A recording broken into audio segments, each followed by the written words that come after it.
హెబ్రీలకు రాసిన పత్రిక 13వ అధ్యాయము 17వ వచనం. మీ పైన నాయకులుగా ఉన్నవారు లెక్క అప్పగించవలసిన వారి వలె మీ ఆత్మలను కాయుచున్నారు. వారు దుఃఖముతో ఆ పని చేసిన ఎడల మీకు నిష్ప్రయోజనము గనుక, వారు దుఃఖముతో కాక ఆనందముతో వారు సేవ చేయనట్లు వారి మాట విని వారికి మీరు లోబడి ఉండు. ఎంత అద్భుతమైన మాట మనం అక్కడ చూస్తున్నాం.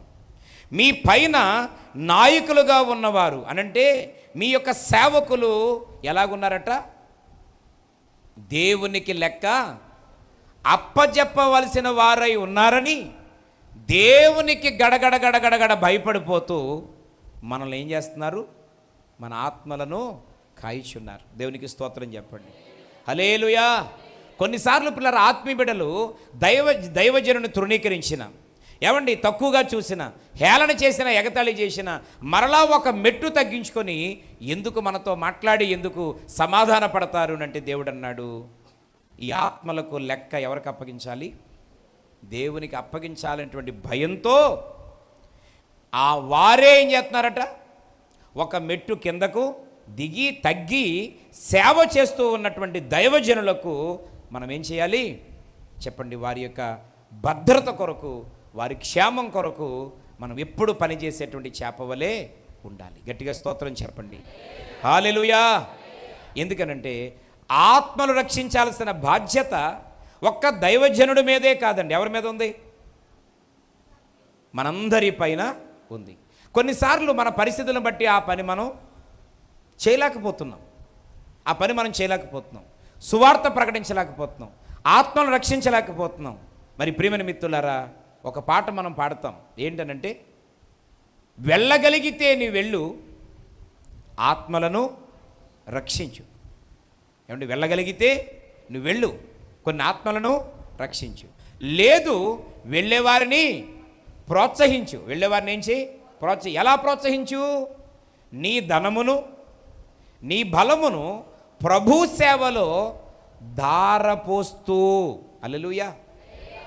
ఇప్పుడు ఈరోజు నువ్వు వెళ్ళడానికి కుదరట్లేదు, నీ కుటుంబ పరిస్థితులు అనుకూలంగా లేవు, లేకపోతే నీ ఉద్యోగం, నీ వ్యాపారం, నీ యొక్క ఆరోగ్య పరిస్థితి, నీ కుటుంబ పరిస్థితి అడ్డుగా ఉంది, ఆటంకంగా ఉంది. కానీ పూర్తి సమయాన్ని దేవుని కొరకు కేటాయించి ఎక్కడికైనా ఎప్పుడైనా వెళ్ళి సువార్త ప్రకటించడానికి సిద్ధంగా ఉన్న దైవజనులను నువ్వేం చేయమంటున్నాడు దేవుడు? అన్ని విధాలుగా ప్రోత్సహించు. గట్టిగా స్తోత్రం చెప్దాం.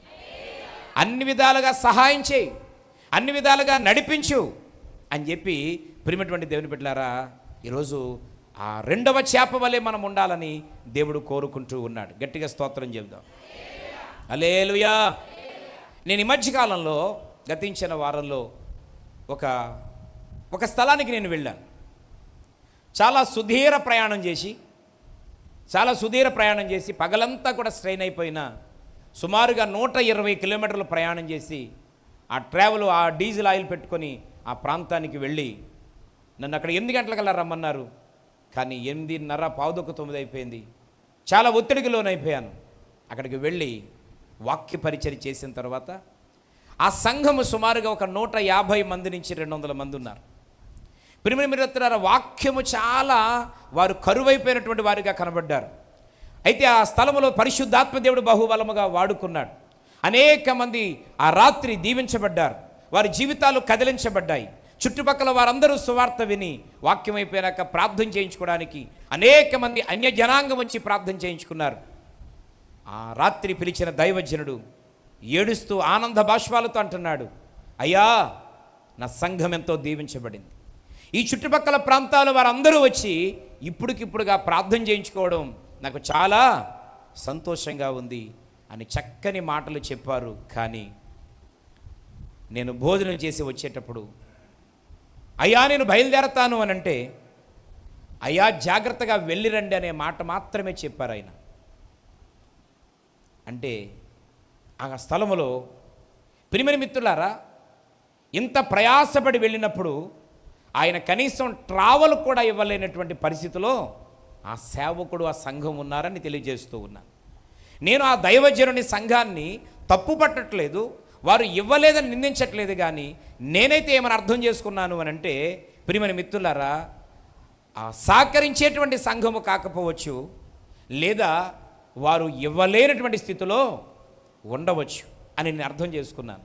నేనేమంటున్నానంటే, ఇలాగ దైవజనుడు ప్రతి చోటకు వెళ్ళి అలాగే వెళ్ళి వస్తే కొద్ది రోజులకి ఆ సేవకుడు అన్ని స్థలాలకు ఏం చేయలేడు, వాక్యం చెప్పడానికి వెళ్ళలేడు. ఎందుకనంటే రోజు అదే పరిస్థితి కొనసాగుతూ ఉంటే, ప్రియమైన మిత్రులారా, కూర్చొని తింటా ఉంటే కొండైనా తరిగిపోద్ది.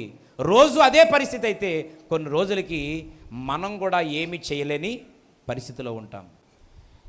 ఈరోజు నీ తరపున సేవకులు బయటికి వెళ్ళి అనేక ప్రాంతాల్లో బలపరిచి సువార్తను ప్రకటించి వస్తూ ఉన్నప్పుడు, ఈరోజు ఆ సేవకు ఎలా ఉండాలి? మనం దన్నుగా ఉండేవారిగా ఉండాలి. గట్టిగా స్తోత్రం చెప్పండి. నువ్వు ఇప్పటికే అలాంటి పరిచర్య చేస్తూ ఉంటే దేవుని దృష్టిలో నీవు ఉన్నావు, నీవు దేవుని చేత దీవించబడతావు. హల్లెలూయా.